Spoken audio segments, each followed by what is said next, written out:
judulnya NO jadi tumbal politik kekuasaan, siapa yang bertanggung jawab.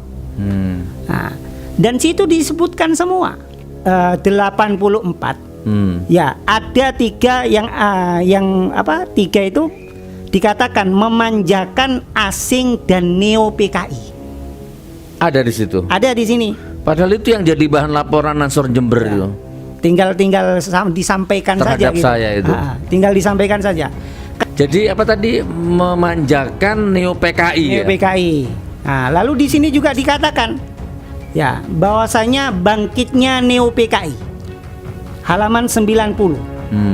Ya. Jadi di sini dijelaskan, disebutkan ya bagaimana neo PKI itu bangkit. Ya. Terus apa? Saya belum masuk. Bangkit di dalam tubuh NU atau bagaimana, Ustaz? Atau nyusup atau bagaimana? Yang kedua, buku yang berjudul Kesimpulan Tebu Ireng. Ya, di dalam buku ini ya juga ada istilah pembelokan akidah aswajah. Kemudian PBNU yang sekarang ini ya versi Tebu Ireng, bukan versi saya. Nah, karena kadang-kalanya orang selalu berkata, wong duduk pengurus NU ae ngurusi NU. Nah, gitu. Oke.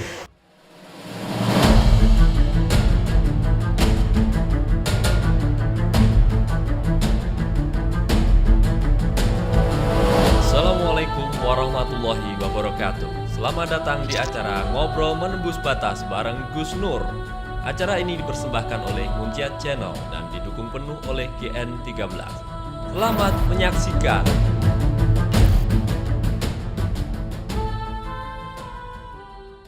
Baik, assalamualaikum warahmatullahi wabarakatuh. Waalaikumsalam warahmatullahi Alhamdulillahilladzi ahsan tadbir al-kainat wa khalaqal ardina was samawat wa anzalal ma'a minal mu'sirat wa ansa'al habba wan nabat wa qaddaral arzaqa wal aqwat. Assalatu wassalamu ala rasulillah sayyidina Muhammadin dil mu'jizatil dhahirat alladzi hasala min nurihi wujudul kainat. Rabbi shrah li sadri wa yassir li amri wahlul 'uqdatam min lisani yafqahu qawli, amma ba'du.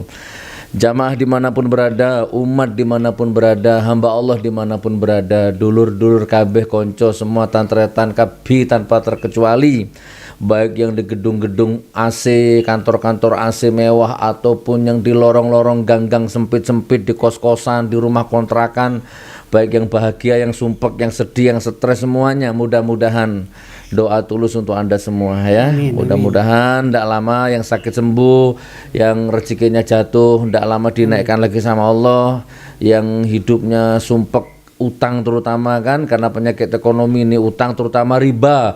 Ya Allah, yang nonton video ini bebaskan dari hutang, bebaskan dari riba ya Allah. Amin amin ya rabbal alamin. Saudaraku, hari ini spesial ya. Beliau pernah hadir ke sini ya, Kiai Muhammad Zakaria Al-Ansori. Nanti beliau memperkenalkan diri lagi. Dulu beliau pernah hadir di sini. Jadi ini yang kedua kalinya, subhanallah ya. Facebook beliau juga viral, media sosial beliau juga viral, tulisan-tulisan beliau juga tajam ya kan, keren, mantap, cerdas, statistik, realistis, semuanya masya Allah. Dan beliau Nahdlatul Ulama, bukan HTI, bukan Syiah ya, bukan Muhammadiyah. Jadi beliau ini darahnya NU, keringatnya NU, tulangnya NU, rohnya NU. Kita sapa dulu. Assalamualaikum warahmatullahi wabarakatuh Pak Kiai. Waalaikumsalam warahmatullahi wabarakatuh. Jadi gini, ini saya luruskan dulu ya. Sekarang rame, saya dilaporkan lagi oleh Banser, oleh Ansor ya di Jember, atas wawancara saya dengan Rafli Harun ya, doktor tata hukum tata negara itu loh. Itu wawancaranya di sebuah hotel bintang 5 di Jakarta itu, tapi kok yang laporan Jember itu, wallahu a'lam bishawab. Ya nggak masalah, diproses di Jakarta kan, nanti bolak-balik ke Jakarta ya, nanti saya tak charter pesawat nanti insya Allah ya. Terus begini, sejak kejadian itu akhirnya banyak teman-teman Nahdlatul Ulama ya, banyak tokoh-tokoh Nahdlatul Ulama yang telepon, WA ya. Bahkan ini sekarang ini Gus Edi ini dalam perjalanan ke sini. Sekarang tanggal berapa? 13 ya? 21. 21 ya, subhanallah.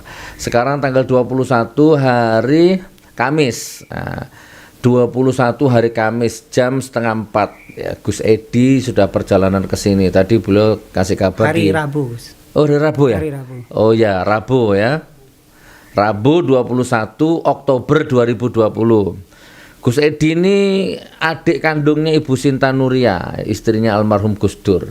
Jadi kadang-kadang ini menjadi rancu, menjadi abu-abu dan menjadi kamuflase gitu. Jadi saya dilaporkan katanya mencemarkan nama baik NU, sementara banyak sekali orang-orang NU Nahdlatul Ulama yang justru baik sama saya gitu kan, moral, material, batin, doa, jiwa raga itu nggak ada masalah dengan saya. Ini jadi menjadi kamuflase. Oke, kita nggak usah panjang-panjang bahas itu. Nah, termasuk salah satunya beliau ini. Beliau WA, Gus, saya kebetulan ada arah ke Malang, saya mau mampir, kita akan ngobrol lagi tentang NU gitu kan. Ya, jadi kalau nggak saya jelaskan ada di pelintir Ustadz, Pak Kiai. Wah, ini Gus Nur mulai cari-cari dukungan orang NU gitu. Nah, saya hanya minta dukungan kepada Allah, saya nggak punya yang lain-lain. Kalau ada tamu dari teman-teman Nahdlatul Ulama itu, beliau dengan sukarela datang ke sini, memberikan apresiasi, memberikan ilmunya, ya, meluruskan. Ingat loh ya, kalau HTI misalkan Muhammadiyah atau di luar NU ngomong tentang bobroknya NU, itu bolehlah dalam tanda petik ya. Tapi kalau orang NU sendiri meluruskan lah ya, ruang-ruang yang abu-abu di dalam NU, kan berarti harus terima kasih gitu. Jernihkan akal, jernihkan pikiran, berarti beliau sayang sama NU kan begitu. Udah tanpa panjang kata, intinya ini, selamat datang di acara Ngobrol Menembus Batas. Jadi Kiai menembus batas Kiai tanpa ada ngaling-ngaling Kiai. Marhaba.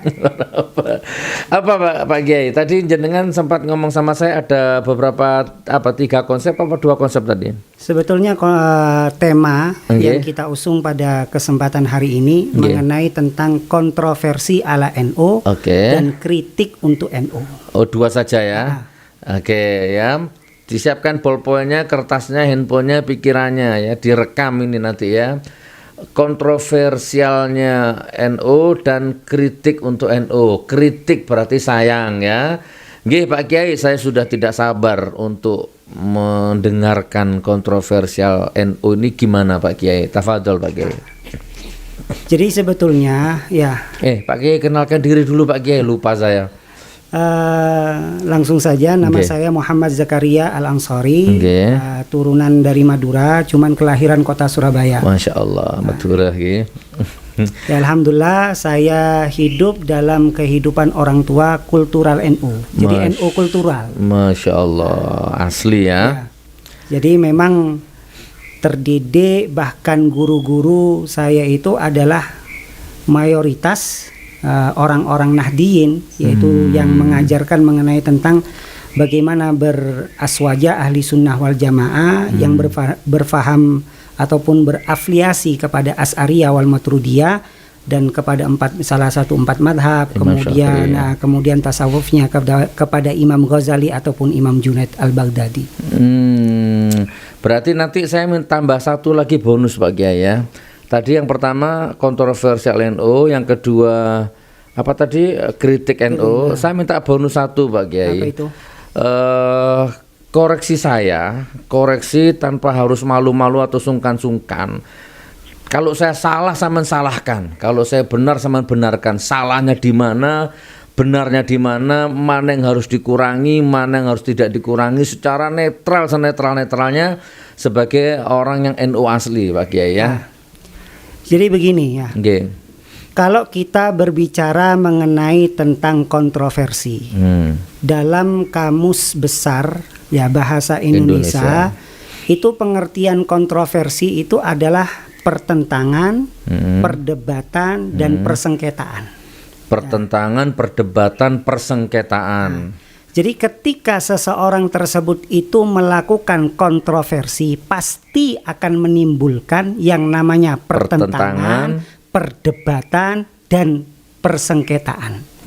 Nah, jadi ketika seseorang tersebut tidak mau berdebat, ya, kemudian tidak mau adanya persengketaan ataupun tidak mau adanya pertentangan, ya, di kalangan pihak, maka janganlah seseorang tersebut itu melakukan hal-hal yang kontroversi. Ya, kontroversi ini macam-macam. Ada yang sifatnya dari statement, ada yang sifatnya itu dari perilaku. Statement, perilaku. Perilaku. Okay. Ya, ketika seseorang tersebut itu melakukan, ya, ya, perilaku, ya, perilaku yang sifatnya itu mengundang kontroversi, maka jangan salahkan ketika seseorang tersebut atau kelompok lain itu mempertanyakan, memperdebatkan dan mempersalahkan urgensinya apa seseorang tersebut itu melakukan hal yang semacam itu.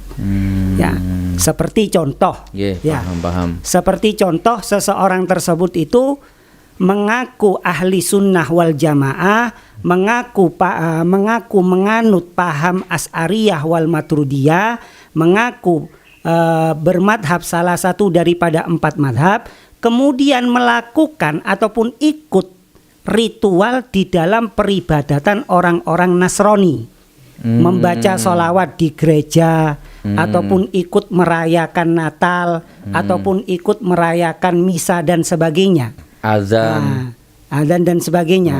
Maka hal yang semacam ini adalah mengundang kontroversi. Ya. Jadi ketika seseorang tersebut kalau tidak ingin kelompoknya menimbulkan pertentangan, perdebatan, ya, kemudian persengketaan, maka berhentilah seseorang tersebut itu untuk melakukan hal-hal yang kontroversi. Ya. Jelas. Tapi memang dalam pepatah Arab itu memang dikatakan, ya, kalau kontroversi itu di bahasa Jawakan itu nyeleneh. Jadi nyeleneh. Ya. Nah, nyeleneh. Nah, nyeleneh ini ada 2, Gus. Ada yang sifatnya itu diperbolehkan, ada kalanya nyeleneh itu tidak diperbolehkan. Kapan nyeleneh itu diperbolehkan? Apabila seseorang tersebut itu memiliki makom wali jadab. Ya, makom wali jadab. Nah, ini pasti melakukan perbuatan-perbuatan yang nyeleneh. Wali jadab. Wali, ya, jadab. Nah, wali jadab ini adalah orang yang tidak paham mengenai tentang kedudukan, tidak paham mengenai tentang wanita, tidak paham mengenai tentang urusan duniawi. Contoh seperti Habib Syekhon, ya, yang di Jakarta itu. Kemudian lagi cucunya Habib Abu Bakar Segaf yang di Gresik itu. Ya. Kalau Gus Jafar Pasuruan? Tetap sama. Karena tidak pernah pakai baju itu, ya. Ya. Jadi intinya wali jadab itu tidak mengenal uang, tidak mengenal jabatan. Tapi kalau seseorang tersebut ribut partai, ribut, ini kan berarti bagaimana mungkin seorang wali masih mempeributkan hal-hal urusan duniawi, kan seperti itu. Nah, ini nyeleneh. Nah, ada yang nyeleneh itu tidak diperkenankan. Ya. Karena sikap nyeleneh ini memang menimbulkan menimbulkan semacam keterkenalan secara tidak langsung. Ada pepatah Arab yang mengatakan khalif tu'raf. Khalif tu'raf. Khalif itu menyimpanglah. Jadi ibaratnya lakukan yang sifatnya itu tidak umum. Tu'raf, maka engkau akan dikenal. Khalif tu'raf. Iya, khalif tu'raf. Khalif tu'raf. Jadi ibaratnya seperti gini, Gus. Ya, kalau pingin terkenal, kencingi sumur air zam-zam tersebut. Ya, maka engkau akan terkenal. Ya, sama halnya seperti seseorang tersebut sholat sambil telanjang, kemudian direkam, kemudian diupload di YouTube. Pasti terkenal. Pasti terkenal. Ya. Tapi nyeleneh yang tidak diperbolehkan. Nyeleneh tidak diperbolehkan. Seperti itu. Bahkan melanggar segala hukum itu. Geng. Jadi intinya, ya, seseorang, kelompok ataupun ormas maka ketika ia tidak mau ataupun tidak menginginkan pertentangan, perdebatan, persengketaan, maka berhentilah untuk melakukan hal-hal yang bersifat kontroversi. Itu intinya. Ya, jadi jangan salahkan ketika ada orang yang mendebat, ketika ada orang yang persengketa, kemudian ketika ada orang yang menentang, ini nggak benar. Nah, ini salah. Nah, kenapa? Karena hal itu adalah sesuatu yang sifatnya kontroversi. Itu menurut KPIH ya. Ya, KPPI. KPPI. Iya. Oh ya, KPPI. Kamus Besar Bahasa Indonesia. Kalau KPIH lah Astagfirullah, benar. kelompok bimbingan ibadah haji. Allah, sejuk loh hati ini. Coba Anda merasakan nggak? Ikut merasakan nggak? Betapa cerdas, sederhana, lugas, masuk tepat sasaran, simple, singkat. Tapi kan sudah akurasinya itu tadi udah kena semua, jelas. Nggak ada yang salah tadi itu. Dari sisi kontroversi ya, dari sisi bahasa kontroversi ternyata begini. Maka jangan salahkan kalau terjadi perdebatan. Kalau nggak mau ada perdebatan, berhenti berlaku kontroversi. Cukup Pak Kiai. Contoh lagi Gus. Contoh lagi. Tadi kan belum saya kasih contoh. Beberapa di antaranya, katakanlah kali ini saya menyebut merek lah, seperti Ormas NU ya. Ormasnya memang tidak salah. Ya, karena yang mendirikan adalah orang yang alim, orang yang warok, orang yang zuhud, orang yang betul-betul memiliki rasa khauf, memiliki rasa khasyah, memiliki rasa takut kepada Allah Subhanahu wa taala. Siapa? Kiai Haji Hashim Asy'ari. Ya, keilmuannya tak diragukan, kewaliannya tidak diragukan. Nah, tetapi ketika seseorang yang melanjutkan kepengurusan, kepemimpinan, nah, maka harusnya seseorang yang memiliki jabatan di dalam kestrukturan tersebut harus mampu menjaga sikap. Ya, harus mampu menjaga sikap. Supaya apa? Supaya umat ini melihat dan memandang itu tidak terombang-ambing. Contoh seperti ada video yang mengatakan ora NU neraka. Jadi seakan-akan bahwasanya kalau orang ndak NU itu masuk neraka. Lantas apa bedanya dengan kelompok Wahabi? Ya, kelompok Wahabi kan seringkali menjual surga, kapling surga. Jadi kalau nggak ikut saya, ya kamu bid'ah, kamu kafir, dan kamu masuk neraka. Ya. Jadi orang NU neraka. Nah, jadi itu. Kemudian selanjutnya kontroversi lagi adalah mengenai tentang cadar. Cadar adalah budaya Arab. Kemudian jenggot adalah budaya Arab. Kemudian gamis adalah budaya Arab. Kemudian meluruskan shaf itu juga budaya Arab. Nah, maka hal-hal yang semacam ini tentu mengundang kontroversi. Tapi bagi orang-orang awam, bagi orang-orang yang tidak memiliki kepemahaman ilmu agama, mereka akan diam, mereka akan manut. Ya, mereka akan diam, mereka manut, seakan-akan apa yang disampaikan oleh tokoh tersebut adalah sesuatu yang benar. Padahal apa yang disampaikan itu bertentangan.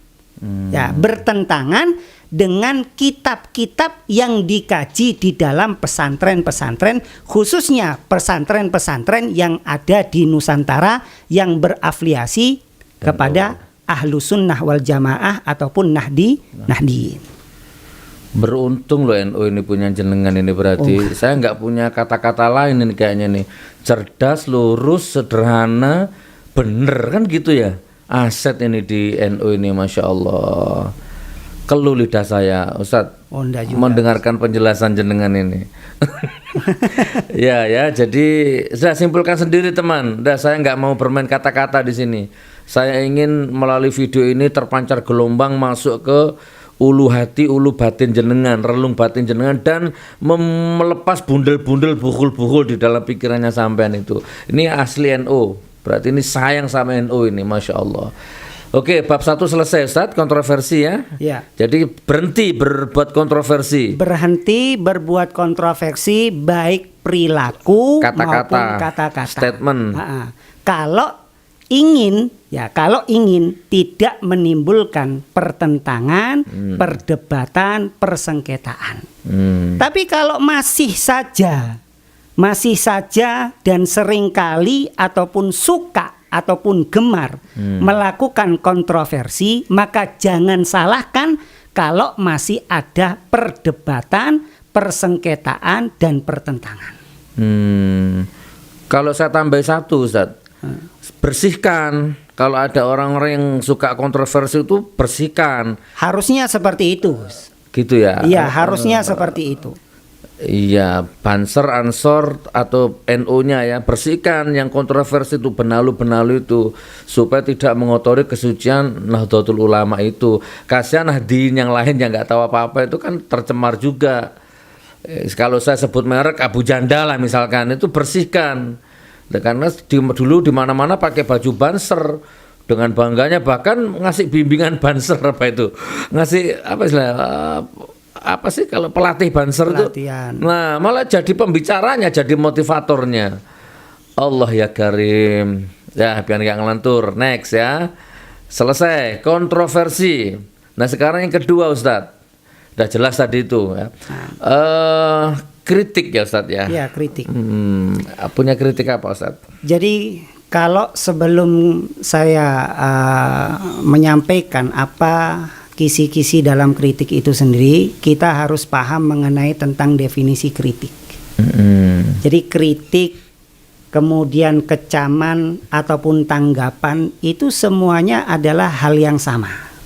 Kritik, kecaman, tanggapan. Itu semuanya sama. Tapi intinya ketika kritik yang kita sampaikan itu harus mampu untuk menguraikan masalah. Ya, menguraikan pokok masalah ataupun substansi apa yang kita kritikkan.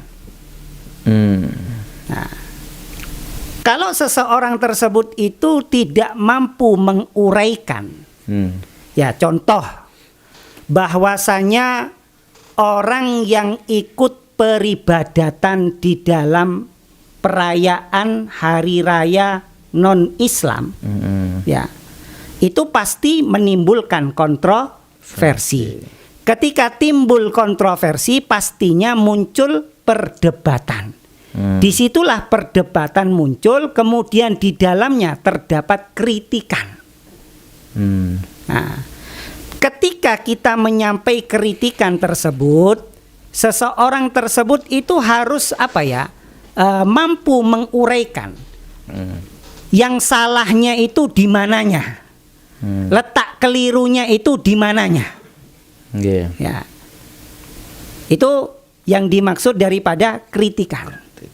Ketika seseorang tersebut itu tidak mampu menguraikan, ya, tidak mampu menganalisa bahwasanya ini adalah perbuatan yang tidak benar. Ya, ini perbuatan yang tidak benar, atau hal ini adalah perbuatan yang menyimpang, hal ini perbuatan yang tidak sama dengan para pendirinya, maka harus mampu diuraikan. Ya. Nah, diuraikan ini adalah dengan dalil-dalil yang ada, dengan menampilkan beberapa ibarah, beberapa kutipan-kutipan yang terdapat di dalam kitab-kitab para ulama terdahulu. Jadi masuk gereja itu adalah ada khilafiyah di kalangan lintas madhab. Ini masuk saja Gus ya. Masuk. Nah. Di kalangan lintas madhab, 4 madhab ini, ya, di kalangan lintas madhab ini, di kalangan 4 madhab itu terdapat khilafiyah, minimal dihukumi makruh. Masuk. Ya, masuk ini ya. Nah, dihukumi makruh pun itu apabila di dalamnya itu tidak ada ornamen-ornamen, gambar-gambar, patung-patung yang menyekutukan Allah Subhanahu wa taala. Tapi sekarang ada enggak? Katakanlah gereja gak ono patungi, gak ono. Pasti kan apa? Ada. Ya. Nah, tetapi hal itu berbeda ketika ikut. Nah, ini beda. Masuk sama ikut nih beda, Gus. Di atas makruh itu ya. Contoh jenengan kalau sekarang nih tidak ada perayaan apa-apa, masuk ke gereja. Nah, ini dihukumi makruh apabila tidak ada ornamen sama sekali. Masya Allah. Tidak ada ornamen sekali, lukisan, gambar, patung dan sebagainya ada. Tapi apakah ada di zaman sekarang? Iya. Gitu loh yang jadi pertanyaan. Nah, tetapi ketika sudah ikut merayakan itu sudah beda lagi. Mengarak patung, mengarak apa itu? Ornamen daripada agama lain dengan apa? Ikut berjanji, sholawat dan sebagainya. Nah, itu kan ajaran yang siapa? Apakah Rasulullah pernah mengajarkan? Apakah para sahabat pernah mengajarkan? Tidak dia. Memang ada dalam satu hadis bahwasanya ada sahabat yang masuk. Ini masuk bukan ikut merayakan. Hanya masuk. Tidak ikut merayakan. Ya, tidak ikut merayakan. Nah, yang terjadi pada saat ini adalah ikut merayakan. Tenggelam, membaur menjadi satu. Semacam itu. Dengan alasan dalam bingkai toleransi. Bhinneka Tunggal Ika. Ya, padahal Bhinneka Tunggal Ika itu sendiri kan sudah dirumuskan oleh para tokoh-tokoh terdahulu. Yang terpenting adalah tidak mengganggu satu dengan yang lainnya. Itu sudah cukup. Ya, ketika mereka beribadah, ya kita ada acara kemanten ataupun acara apa, salonnya dikecilin. Ya. Jadi tidak ikut mengganggu itu sudah cukup daripada bentuk toleransi kita kepada mereka. Nah, itu yang terpenting. Iya. Nah, pikiran saya tiba-tiba gini, Ustaz. Saya memposisikan mereka orang-orang yang ilmunya sudah nyundul langit itu, kayaknya kalau dengar omongan sama ini kakek siapa cong. Ya kan kita ini kayaknya sama belum makomnya kan gitu ya. Kalau ada kritikan seperti ini sama ini sopo si arek wingi sore iku kiai wali Allah kabeh gitu. Gimana? Pasti ada ini yang ngomong gini nih. Sekarang gini Gus, kalau kita wali, ya memang Kiai Haji Hasyim Asy'ari itu memang wali. Dan para ulama juga mengakui. Tapi yang timbul pertanyaan, apakah dalam kitab-kitab Mbah Hasyim Asy'ari itu menjelaskan dan menyebutkan, bahkan apakah pernah membolehkan untuk ikut merayakan hari raya orang non muslim? Itu yang jadi pertanyaan. Ya.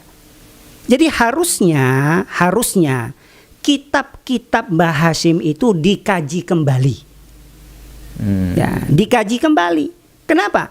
Tujuannya tiada lain supaya orang-orang Nahdiyin ini paham betul bagaimana kemurnian, bagaimana pemikiran Kiai Haji Hasyim Asy'ari di dalam mendirikan NU itu sendiri. Ya. Okay. Karena Kiai Haji Hasyim Asy'ari punya kitab. Ya, punya kitab beliau. Ya, bukan hanya beliau itu mendirikan Jam'iyah NU saja, bukan, tapi beliau juga adalah orang yang alim, ya, yang masya Allah kewaliannya juga luar biasa, keilmuannya yang senantiasa bersambung kepada Rasul Shallallahu Alaihi Wasallam. Baik Ustadz. Terus buku itu apa Ustadz? Ya. Saya pernah baca sekilas. Coba jelaskan isi buku itu Ustadz. Ada 2 buku itu. Jadi gini Gus, sebetulnya mengkritik NU itu adalah sebagai bentuk rasa sayang. Ya, rasa sayang. Supaya apa? Supaya ketika kita berargumen dengan kelompok-kelompok Wahabi, kita ini tidak disudutkan. Seperti apa? Seperti tadi, ikut merayakan hari raya orang non-muslim. Kemudian ada sifat gulu. Gulu itu sifat berlebih-lebihan. Ya kan, ada salah satu tokoh daripada pengurus Banom di NU itu mengatakan orang yang masuk Banser itu sudah mendapatkan tiket surga. Ya, itu ada videonya. Ya, kalau tidak salah itu disampaikan oleh Ujang Bustomi. Ya, ada videonya itu. Pemburu dukun santet. Yeah. Nah, jadi itu kalau orang sudah masuk Banser itu mendapatkan tiket surga. Nah, ini tentunya ketika kita diskusi dengan kelompok-kelompok Wahabi, kelompok-kelompok non Aswaja, As'ariyah wal Maturidiyah, kita mau menjawab apa? Karena ketika kita berargumen, ketika kita berdiskusi, tentunya harus ada hal-hal yang kita sampaikan dengan data-data yang ilmiah, dengan sumber-sumber yang ilmiah. Subhanallah, Ya. subhanallah. Ya. Jadi salah satunya, ya, rasa bentuk sayang itu yang pertama ini buku karya daripada mantan ketua GP Ansor. Yeah. Itu Kiai Haji Dr. Andes Khairul Anam. Yeah. Beliau adalah salah satu mantan ketua GP Ansor di era Kiai Haji Abdurrahman Wahid ataupun Gus Dur.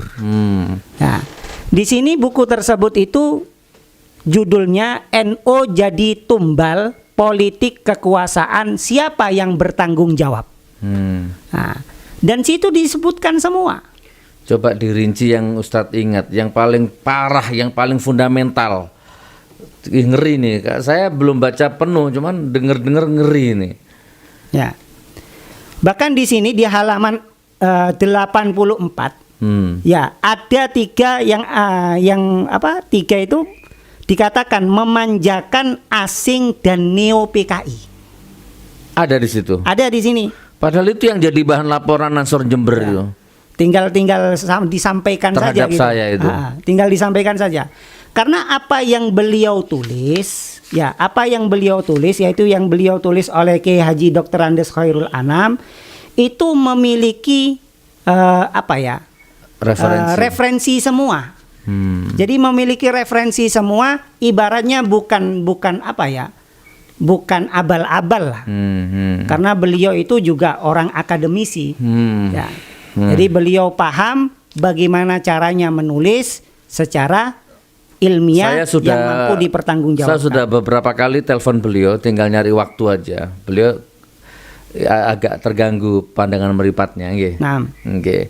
Jadi apa tadi, memanjakan neo PKI. Neo PKI. Nah, lalu di sini juga dikatakan, ya, bahwasanya bangkitnya neo PKI. Halaman 90. Ya.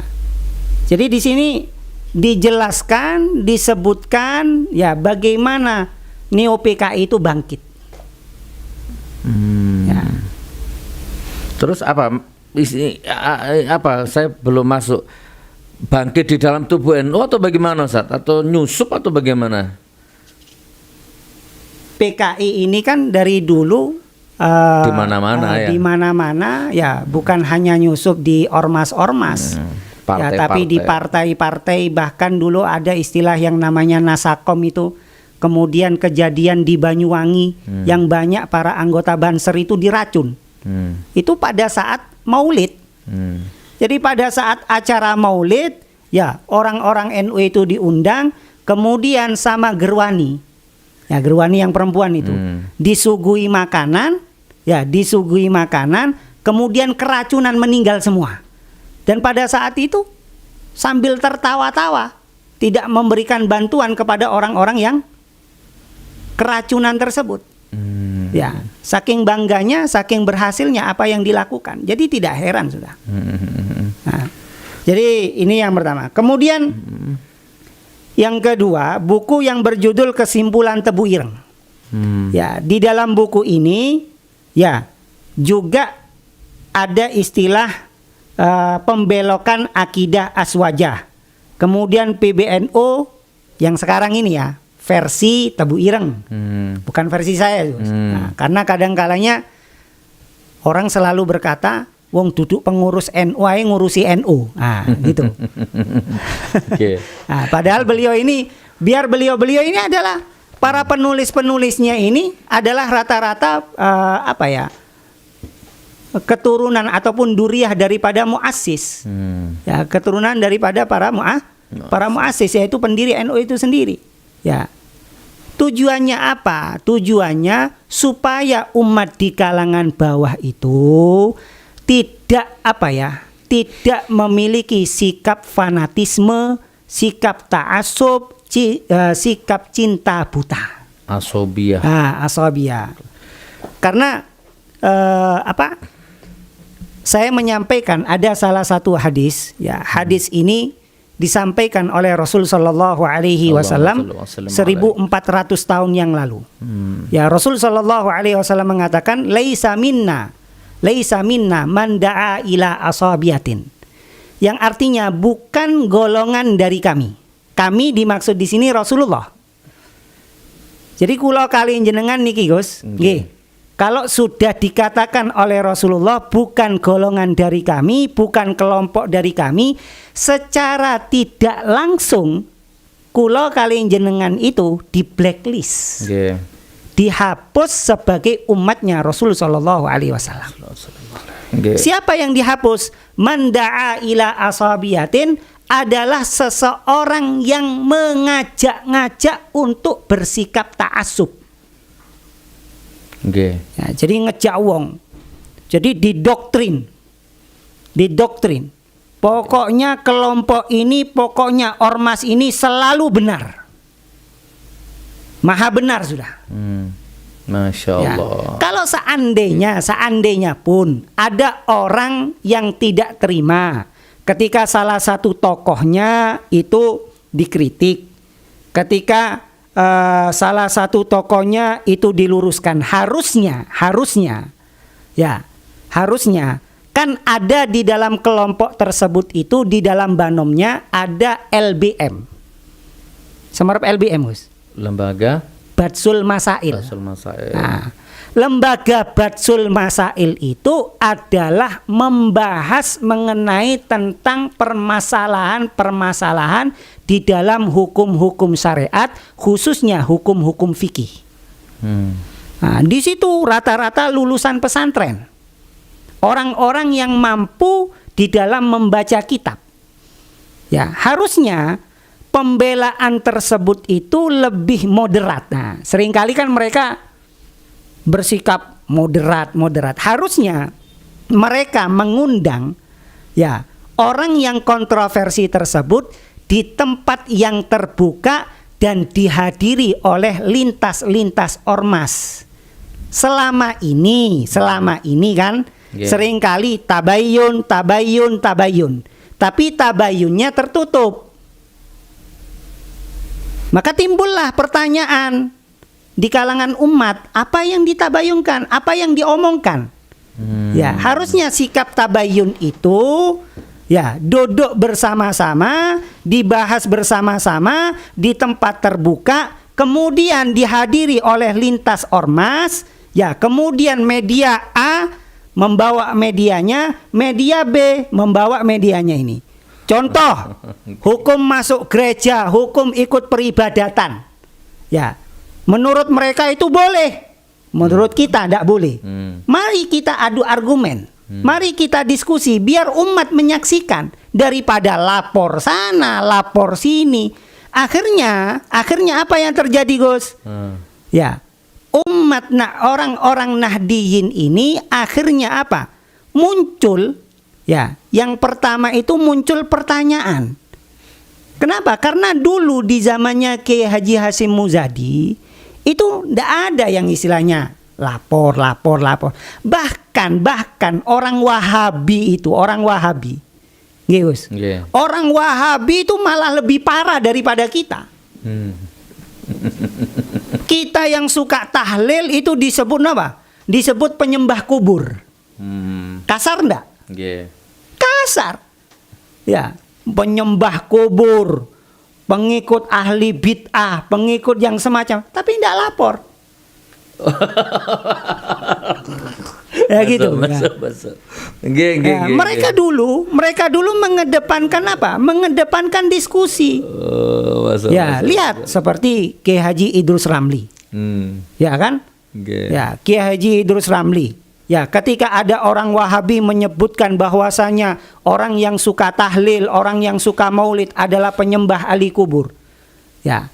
Maka dengan cara yang terhormat, dengan cara yang moderat, diajaklah diskusi terbuka.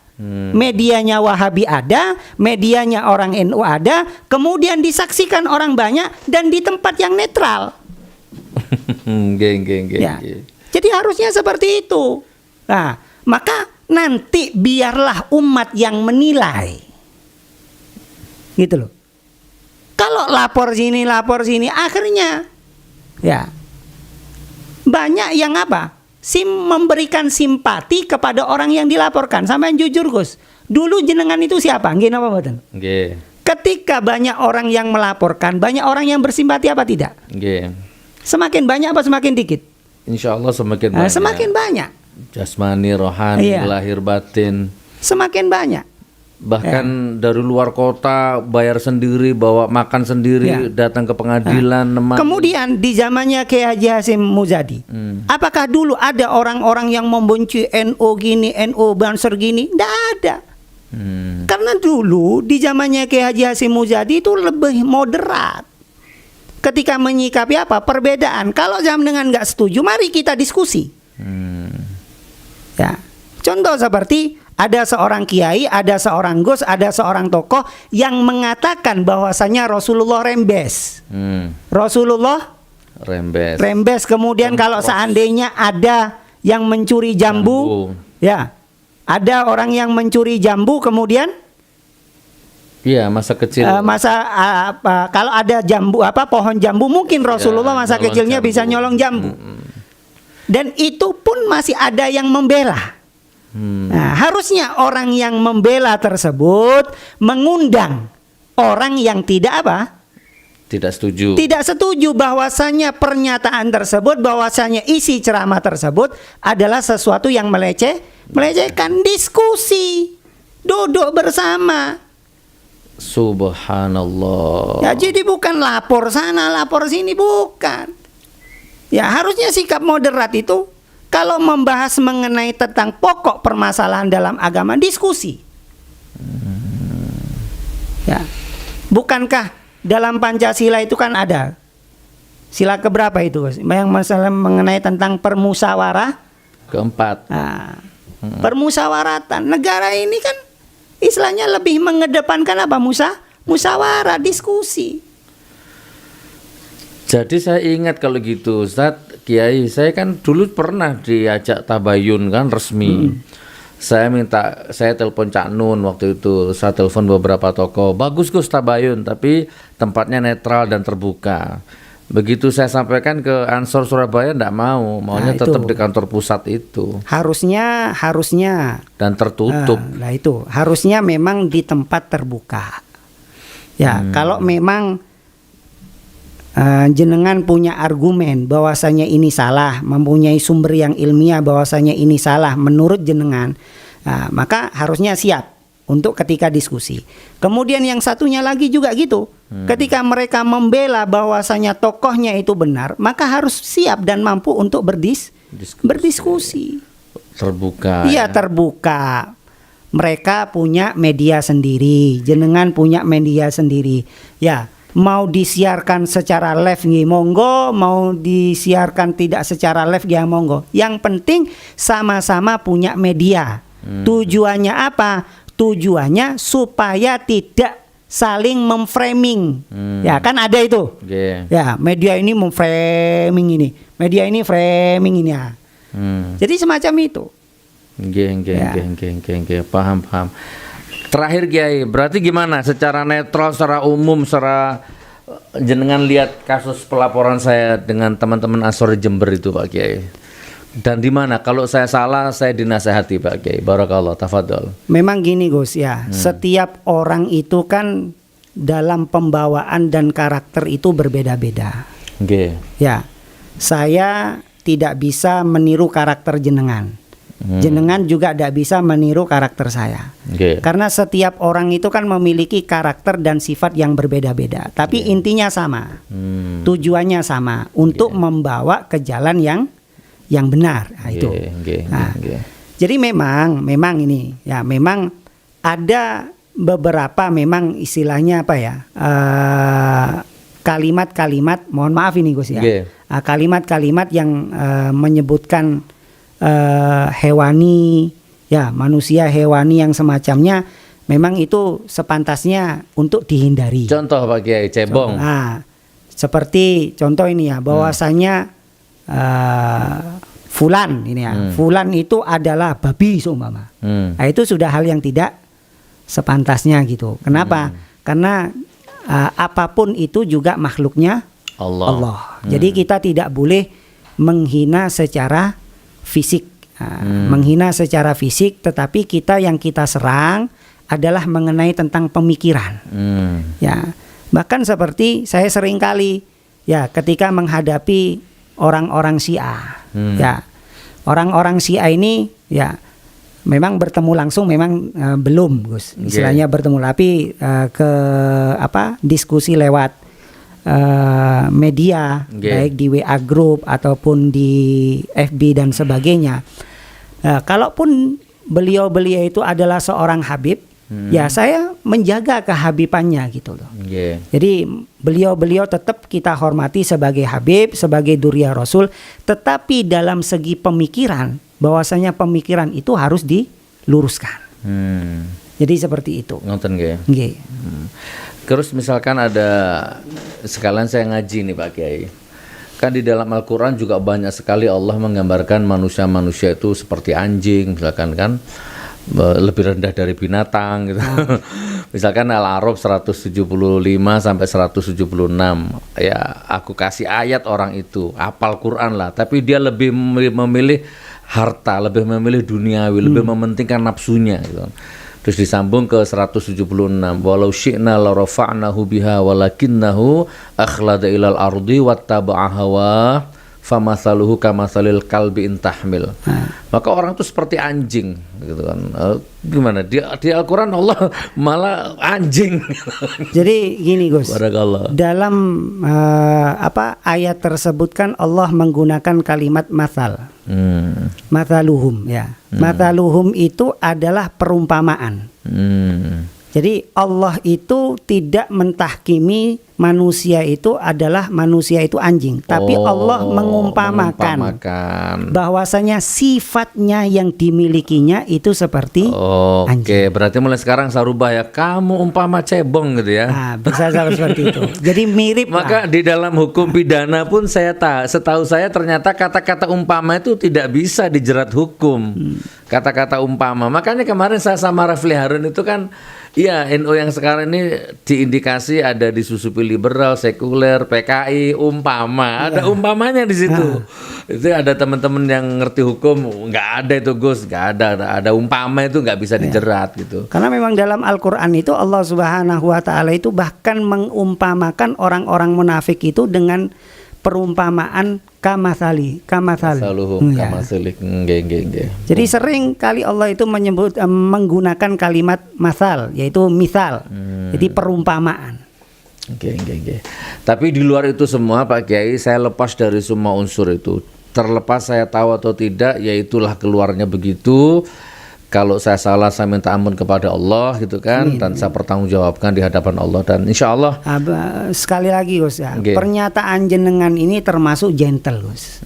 Gentlenya bahwasanya beliau itu meminta maaf secara terbuka kan ini sebetulnya. Secara tidak langsung kan gitu ya. Masya Allah, kadang kalanya ada orang yang sering kali kontroversi tapi merasa benar gitu loh. Padahal banyak kritikan-kritikan di luar kelompoknya itu bahwasanya itu tidak benar, tapi mereka tetap aja ngotot ini benar. Nah, saya salut dengan jenengan meskipun meskipun jenengan itu keras, ya keras dalam video saja, karena saya 2 kali bertemu jenengan ini, masya Allah, jadi ramahnya luar biasa. Ya. Barakallah, insya Allah. Gitu ya Pak Kiai. Ya. Sudah Pak Kiai. Terserah jenengan. Masya Allah, ya saudaraku, kayaknya obrolan ini sangat cerdas dan mudah-mudahan video ini bisa menjadi jejak digital untuk anak cucu kita, wabil khusus kaum Nahdiyin. Entah generasi keberapa kelak, banggalah kalian bahwa ternyata di Nahdiyin ada generasi muda yang secerdas, sealim, sepinter beliau ini, subhanallah. Nah, biasa saja. Oke Pak Kiai, ada pesan terakhir Pak Kiai?